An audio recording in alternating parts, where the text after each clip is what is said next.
Good morning बच्चों।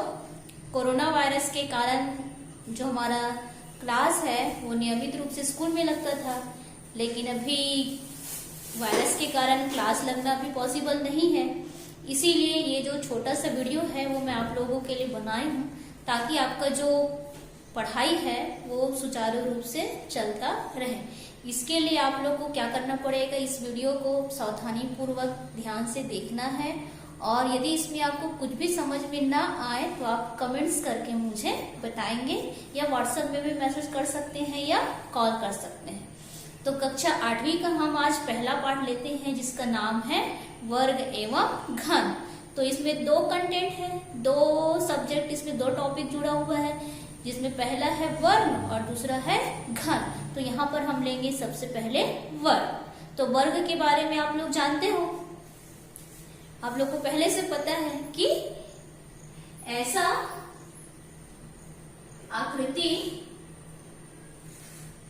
जिसकी लंबाई एवं चौड़ाई दोनों क्या होती है, बराबर होती है। तो यहाँ पर हम किसी भी माप का एक वर्ग बना लेते हैं।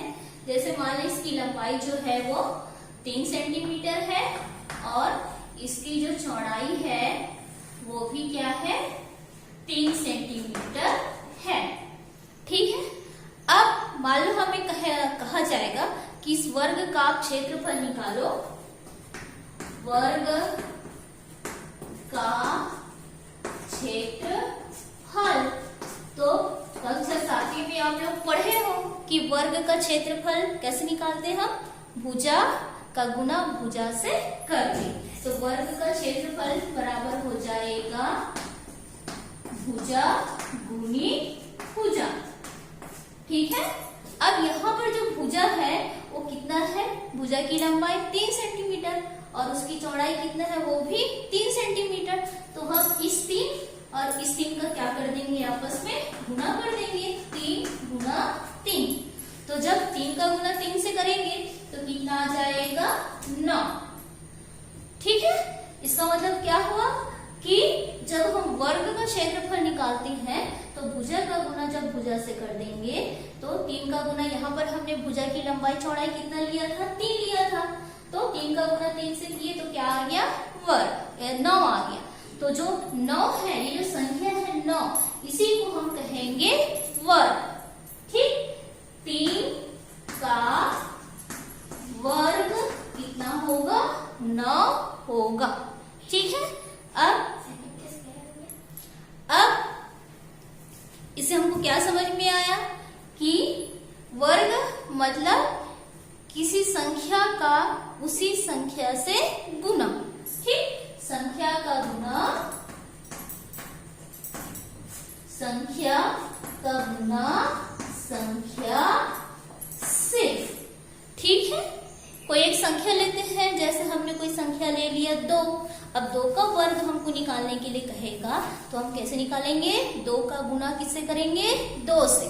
तो 2 का गुना 2 से करने पर कितना आएगा, 4। तो ये हो गया 2 गुना 2 बराबर कितना आ गया, 4। ठीक है।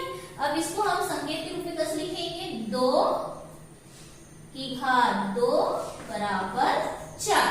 अब इसको कैसे पढ़ते हैं, 2 का वर्ग बराबर 4 या 2 की घात 2 बराबर 4। मतलब ये जो संख्या है ये है इसका आधार और ये इसका घातांक, जो आप लोगों को 7वीं कक्षा में मैं पढ़ाई।